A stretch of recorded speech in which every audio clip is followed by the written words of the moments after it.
In the Kingdom of Ife, a princess's beauty sparks a queen's deadly envy. Will Adesewa's pure heart triumph?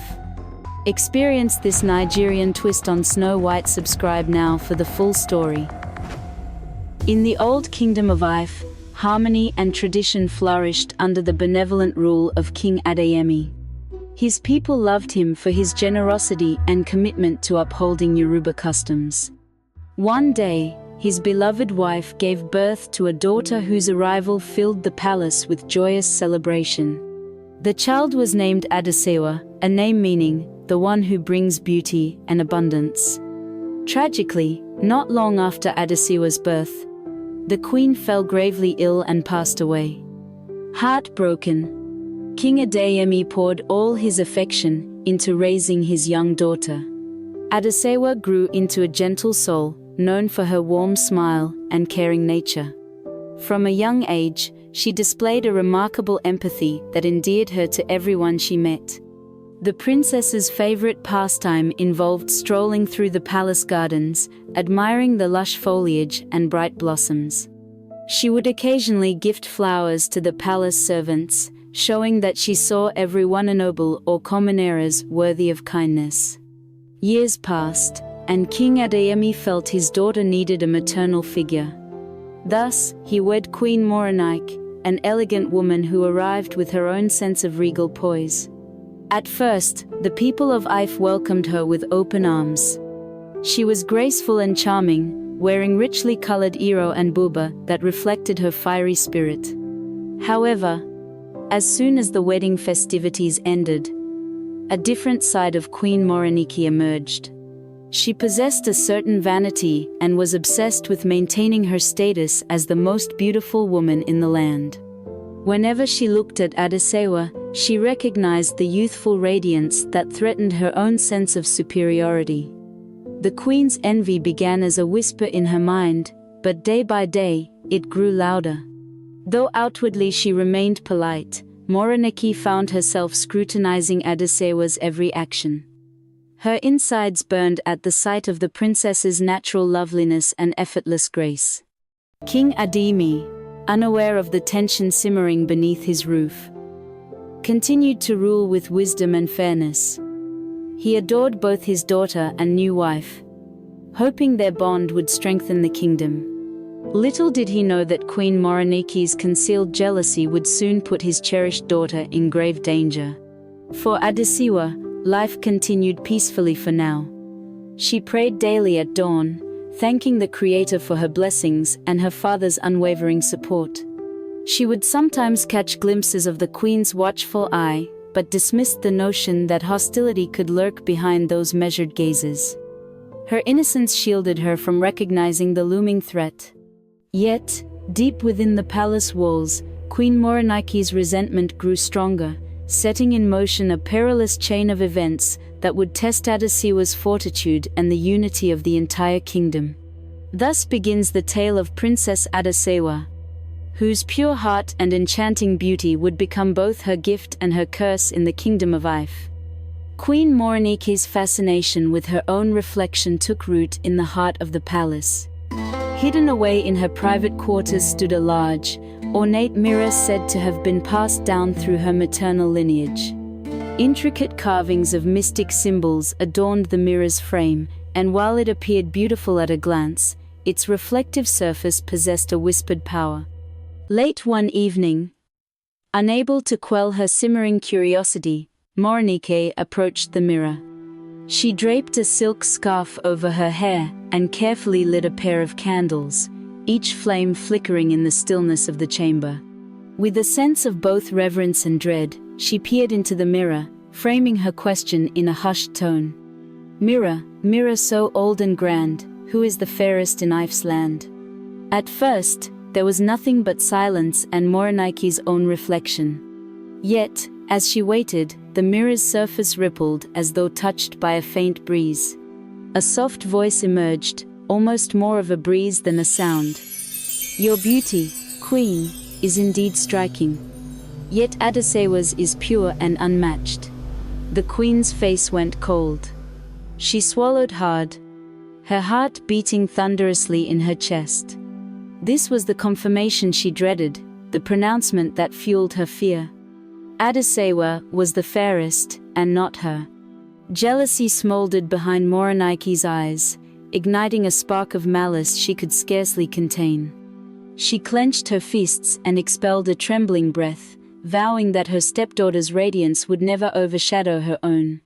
In the days that followed, the queen grew more guarded, meticulously hiding her intentions behind a veneer of cordiality. Nevertheless, her distrust of Adesewa expanded, poisoning her thoughts. She considered every possible way to secure her position, to ensure that she and not the innocent princess remained the pinnacle of beauty in the kingdom. Adesewa, on the other hand, continued to go about her daily life, greeting servants and palace staff with her usual kindness. She had no inkling of the darkness coiling around Queen Morenike's heart. Whenever they crossed paths in the hallways, the princess offered a friendly nod, entirely unaware of the queen's concealed turmoil. Unwilling to strike too soon, Morenike bided her time, studying Adesewa and weighing her options. She knew the people of Ife adored the princess, so any direct action might provoke widespread outrage. Instead, the queen plotted in secret, searching for an ally or a method to rid herself of the competition. Late at night, with the moonlight illuminating her quarters, she consulted the mirror again. This time, she asked not about who was fairest, but how to remain so. The mirror's cryptic response only fueled her desperation further. The stage was set for a perilous confrontation that would soon place innocent Adesewa in mortal danger while the unsuspecting king presided blissfully over a kingdom headed toward chaos. Soon after the mirror's haunting revelations, the Kingdom of Ife prepared for a grand festival celebrating its storied heritage. The entire capital buzzed with energy. Stalls lined the streets offering everything from hand-woven baskets to fresh palm wine, and traveling performers showcased drumming, dancing, and masquerades. King Adeyemi, eager to unite his family publicly, extended invitations far and wide, promising a vibrant occasion of music, feasting, and gratitude. Adesewa, thrilled by the chance to partake in such splendor, looked forward to wearing an outfit that honored her mother's memory, a pastel blue gown that her mother once stitched for her in childhood, now altered to fit her growing figure. She glided around the palace, chattering excitedly with the servants and gardeners about festival preparations. Everyone, from the palace cook to the stable hands, appreciated her friendly spirit. Queen Morenike, however, was far from merry. Ever since the mirror had confirmed that Adesewa's beauty eclipsed her own, she had grown increasingly resentful. Standing on the balcony overlooking the palace courtyard, she watched as her stepdaughter practiced a few dance steps to the lively beats echoing through the market square. To an outside observer, the queen might have appeared mildly disinterested, but deep within, her envy crackled with intensity. On the day of the festival, King Adeyemi welcomed neighboring nobles and tribal leaders to the palace. Adesewa greeted them gracefully, offering blessings and well wishes. She then proceeded to dance in the open courtyard, her movements combining classical Yoruba steps with her own creative flair. The crowd erupted in thunderous applause, celebrating both her skill and her radiant beauty. Queen Morenike, dressed in her finest red and gold attire, clapped half-heartedly, managing a strained smile. Despite the queen's internal storm, King Adeyemi saw only the outward semblance of civility. He believed this festival was the perfect opportunity for Morenike and Adesewa to mend any lingering gaps between them. During the final feast of the evening, he invited the queen to sit next to the princess, hoping the proximity would allow for friendly conversation. Morenike accepted, though her politeness felt brittle. Indeed, the festival was remarkable. Drummers pounded out mesmerizing rhythms, while acrobats performed daring stunts. Food and drink flowed freely, and the people of Ife relished every moment. In their eyes, the royal family seemed at peace. Yet beneath the layers of celebration, Morenike's ambition festered. She constantly eyed Adesewa, who glowed under the lantern light. By night's end, the crowd dispersed, still humming with excitement over the day's festivities. Queen Morenike slipped away to her quarters, letting loose a silent wave of anger she had held back all evening. Adesewa, exhausted but joyful, retired to her chamber, clueless about the queen's deepening malice.